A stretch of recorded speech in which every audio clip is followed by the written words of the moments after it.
नमो ॐ विष्णुपादाय कृष्णपृष्ठाय भूतले श्रीमते भक्तिवेदान्त स्वामिनिति नामिने।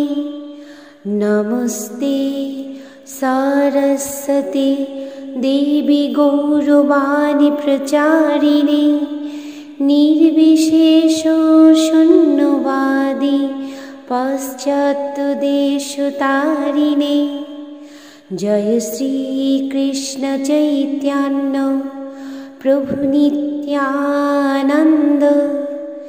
श्री अद्वैत गदाधर श्रीवासादि गौर भक्तवृंद। हरे कृष्णा कृष्ण कृष्ण हरे हरे, हरे राम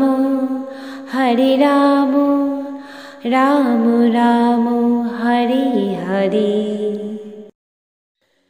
শ্রীমদ্ ভগবদ গীতার দ্বিতীয় অধ্যায় সাংখ্যযোগ, শ্লোক 11। শ্রী ভগবান উবাচ অশোচন অন্য শোচতম প্রজ্ঞাবাদংশ্চ ভাষসে গতা অশুনো গতা শোনু চ ন অনুশোচন্তি পণ্ডিতা।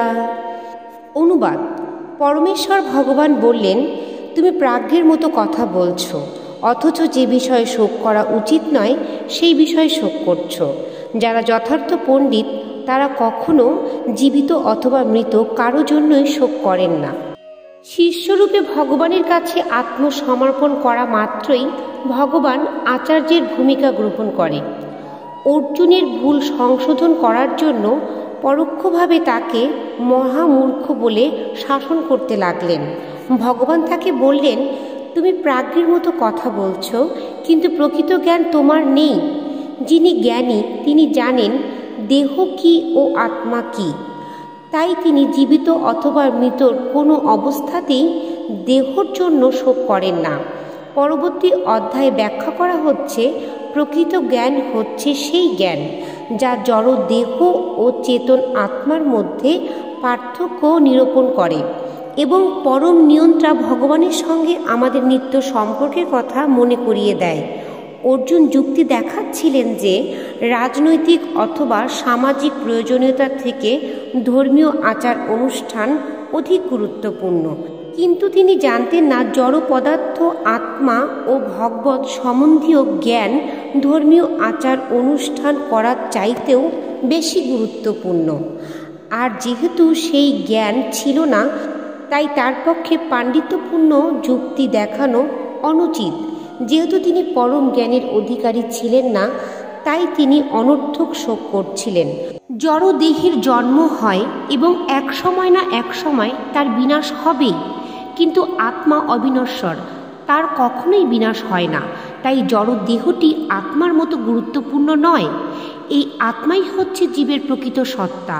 তাই দেহের বিনাশ হবার ভয়ে শোক করা নিতান্তই মূর্খতা।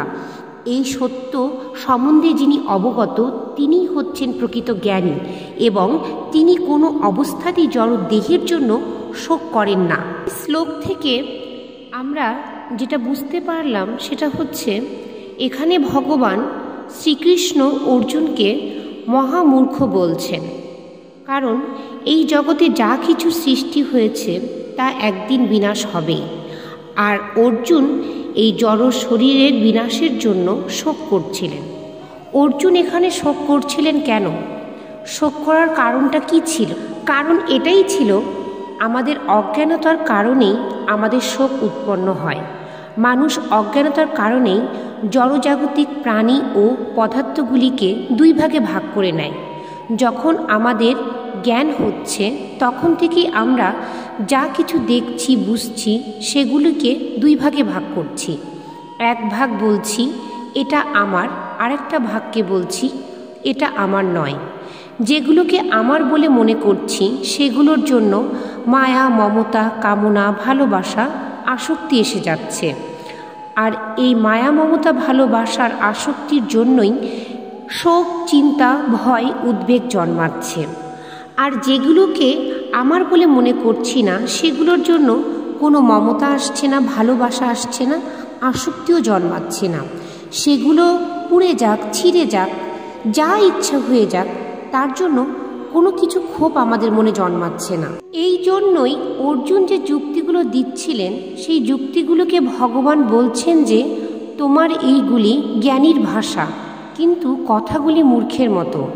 যারা জ্ঞানী হয়, পণ্ডিত হয়, তারা কারো জন্যই শোক করে না, কোনো অবস্থাতেই জীবিত অথবা মৃত দেহের জন্য শোক করে না। এই শ্লোক থেকে আমরা এটাই বুঝতে পারলাম। হরে কৃষ্ণ।